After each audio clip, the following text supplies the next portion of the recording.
You don't really know how different America is, though, until you get here. That's the one thing I will say. You think you know.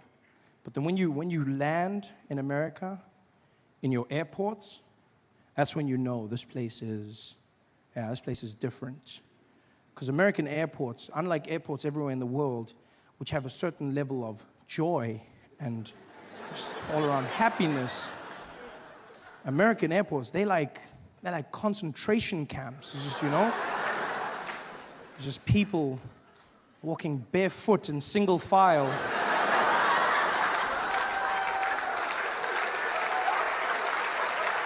Oh, it's no joke. There's even signs that say no jokes. You're like, really? It's just insane. You walk through those airports and you have to do things in American airports you don't do anywhere else in the world, Like you have to take your shoes off. Your shoes come off. And you don't know this as a foreigner, but they don't care. They're like, you, take your shoes off. I'm like, my what? Your shoes, take them off. Like, why? For safety, sir. I'm keeping them on for your safety, my friend. You don't do it anywhere else. But then you come out here, you have to take off your shoes and you have to take your jacket off to walk through the metal detector. And they are mean about it. They will shout to you. They're like, you, take it off. And you don't know what to take off. You don't take it off anywhere else, so you don't know what to take off. So you're like, you, take it off. Take what off? Take it off, sir. Take what off? Take it off now! What? Your clothes? Take them. My clothes? And now you're standing there, this man shouting at you, telling you to take your clothes off. You feel like a child in a Catholic church. It's horrible. It's just, you're just standing there. I mean, I understand the need for security, but they don't need to shout at you. At least, if they tried to be nice, maybe if they chanted instead of shouting, instead of take it off, if they were like, take it off, you'd be like, yeah, woo, security, safe and sexy. They don't. This is a harrowing experience as you come in. And the worst is when you have to go through passport control. Oh, as Americans, you don't feel the pain. But as a foreigner, it's a whole different game. As Americans, you walk through to the U.S. citizens line. And they welcome you back. Like you on some secret mission. And you're just like, welcome home, sir.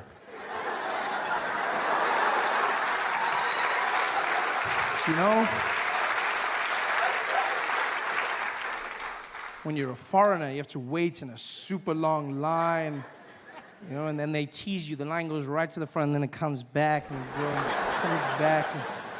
and you finally get there, and you have to wait for that, and they're standing there, and the guys are like, sir, come on.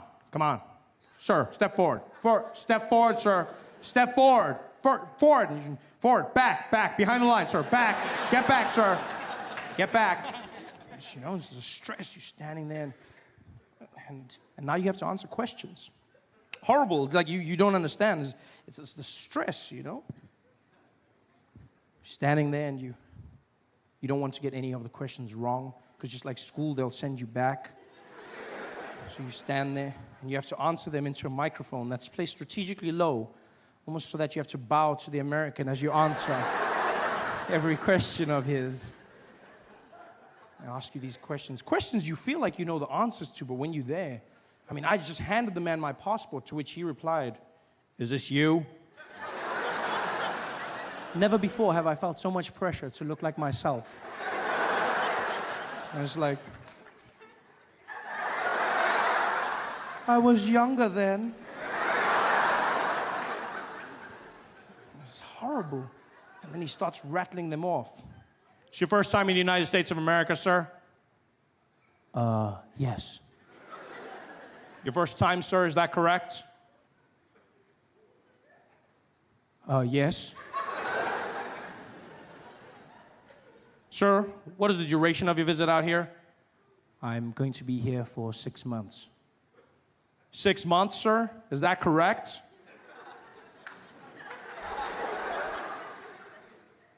Yes.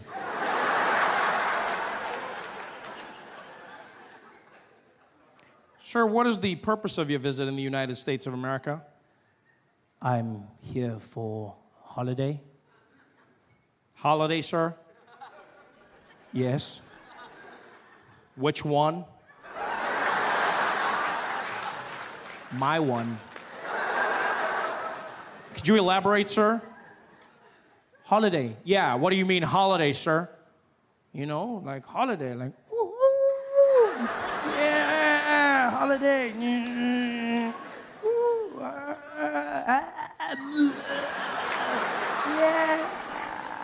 Holiday. You mean vacation, sir? Ah. Sorry, I know this is weird. This is my tea. I know it looks like a magic lamp, but it's not. It's my tea. I have to drink this as much as possible.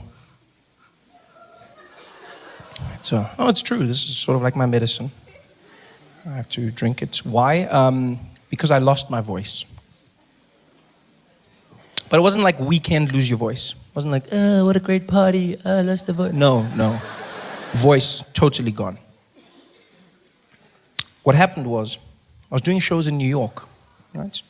A whole lot of performances. And then one day, in the middle of a show, my voice disappeared. Out of nowhere. I was talking, and then, escom.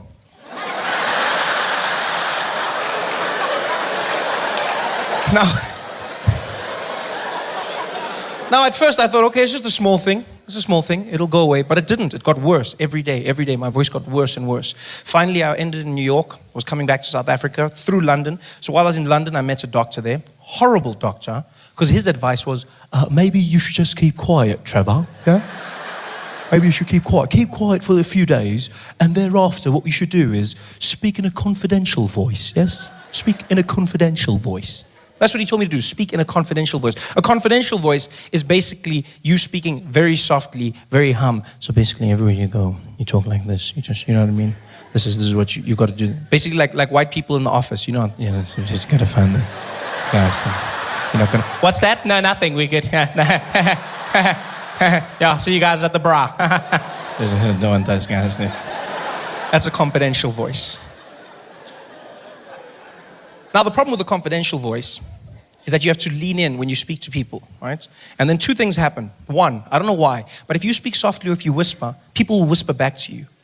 I don't know why this happens. I went into a shop. I was trying to buy a computer. This guy comes and says, hey, sir, how you doing? You good, man? Are you good? It's like, yes, I just need to buy some computers, please. Are you looking at some of those laptops over there? I said, yeah, just some of the MacBooks. Said, yeah, well, over here we got a great range of computers.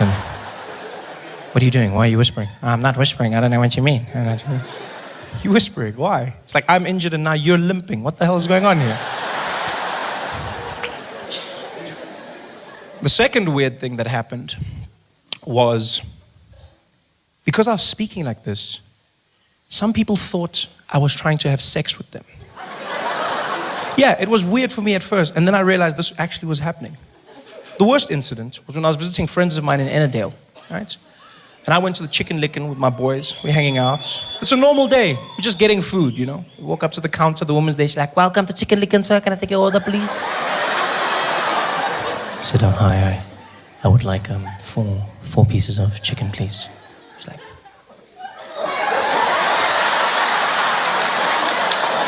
you want some chicken?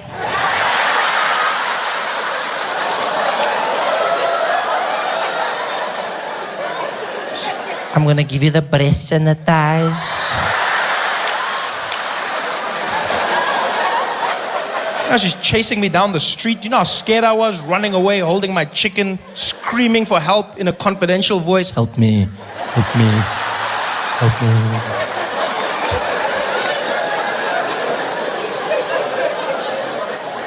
So this clearly didn't help. I come back to South Africa. And I meet a doctor here, a voice doctor, who happens to be one of the best in the world. And he does an exam on my voice, finds exactly what I have, hemorrhagic polyp, and he says we have to go in for surgery, which stresses me out. I go, what? We've got to go in for the surgery? He says, yeah, Trevor, that's not helping, just stop doing that. So what do you mean? The doctor says, I don't want to have sex with you, so please stop doing that. We're going in for surgery. Surgery. You know, surgery? How scared I was now? Surgery. Was stress. The worst thing about the surgery was the process around the surgery. I wasn't allowed to speak for the week before the surgery. And then after surgery, completely silent for 1 month. Right? Yeah, 1 month. No speaking, no whispering, no humming, no coughing or even sneezing. Nothing. You make no sound, otherwise you'll damage the voice after surgery. Yeah. Which seems easy for the first few days, because you think it's fun. You're like, oh, I'll just keep quiet. I'll just be a mime.